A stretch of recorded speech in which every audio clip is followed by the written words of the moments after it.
All right. Israel says it will begin indirect negotiations with Hamas over phase 2 of the Gaza ceasefire deal this week.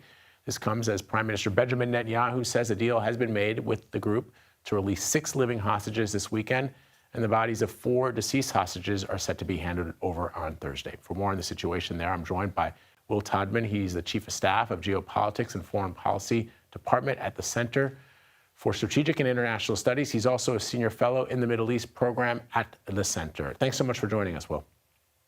Thanks for having me. So these appear to be some positive developments for ensuring that ceasefire in Gaza continues.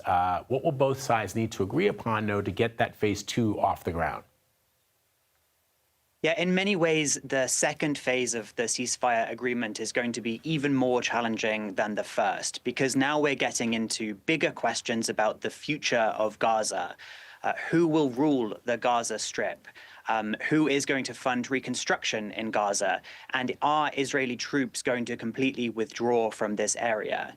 So on the first question, Israel has very clearly stated that they do not want Hamas to play any role at all in the future of the ruling of the governance of the Gaza Strip. And Hamas have actually expressed an openness to this. They've said they're either open to a technocratic government or to a new Palestinian national government. That is a proposal that the Egyptians have been pushing. But we're getting into a fraught stage now, and so these questions are going to be tackled by an increasing number of international actors.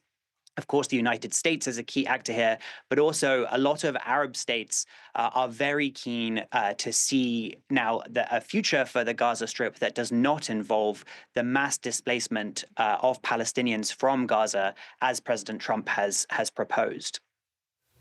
So let's turn to Israel's northern border now, where Lebanon has criticized Israel's decision to keep troops stationed at 5 locations within the country, despite today's deadline to withdraw as part of that ceasefire agreement. Could we see any fighting flare up again with Hezbollah?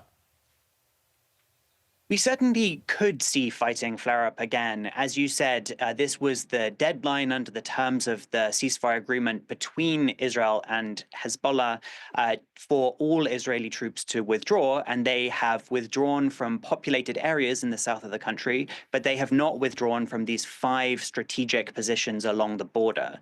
Now, Israeli officials say that Israeli troops need an ongoing presence there to ensure that Hezbollah abides by the terms of the ceasefire, does not rearm, and is not able to continue to pose a threat to Israel.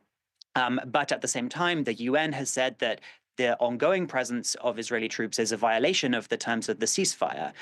The new government in Lebanon that was just formed has already taken several steps to sideline Hezbollah, and the Lebanese army is slowly taking back control and redeploying to the south of the country in an effort to squeeze Hezbollah and constrain it. But Hezbollah, although severely downgraded, maintains significant weapons and the ability to restart fighting if it feels that this really is an existential threat. So I think we're not out of the woods yet, and we could see a renewal, an uptick of violence in the days and weeks ahead. All right. Fascinating analysis as always. Will Todman, thank you very much. Appreciate it.